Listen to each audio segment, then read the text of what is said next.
Sa gitna ng tahimik at luntiang bayan ng Balete, Batangas, matatagpuan ang isang lugar na nagbibigay pag-asa, kapayapaan at espiritual na pagninilay.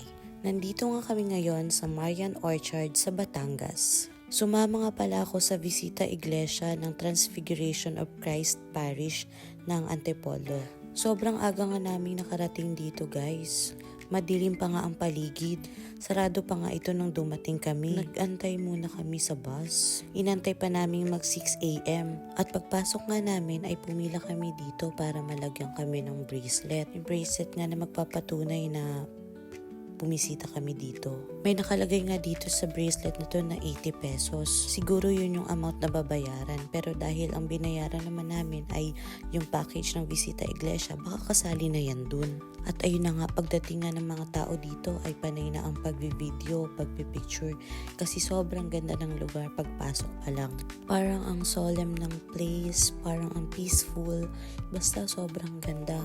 Kahit hindi pa namin kita ang buo kasi tingnan mo naman, medyo madilim pa talaga ang paligid.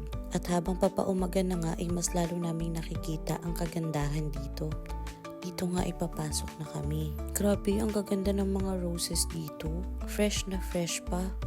Ayan, at patuloy nga lang kami sa aming paglalakad hanggang sa pupuntahan na namin yung dapat namin puntahan. Sobrang lawak dito, guys. Tapos meron silang area para pwedeng mag-Stations of the Cross. Tapos yung mga tanim nila dito, yung mga puno, yung mga fruit-bearing trees. Ang sarap mamasyal dito, guys. Marami kayong makikita at makakapag-relax talaga kayo. And lalo na sa panahon ngayon ng Kwaresma, ng Lenten season, makakapag-meditate ka talaga dito and makakapag-isip-isip. Yun. Ang Marian Orchard ay isang peaceful na pilgrimage site sa Balete, Batangas na perfect for prayer, reflection at spiritual retreat. Napapaligiran ito ng beautiful gardens at calming views na talagang makakatulong para makapag-relax at makapag-focus sa faith. May chapel kung saan may Holy Mass, life-size religious statues at Stations of the Cross na pwedeng lakarin habang nagme-meditate at nagdarasal.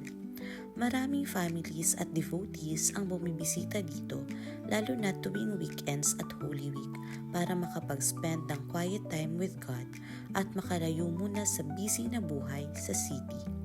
Overall, ang Marian Orchard ay hindi lang isang pasyalan, kundi isang place of peace and spiritual renewal.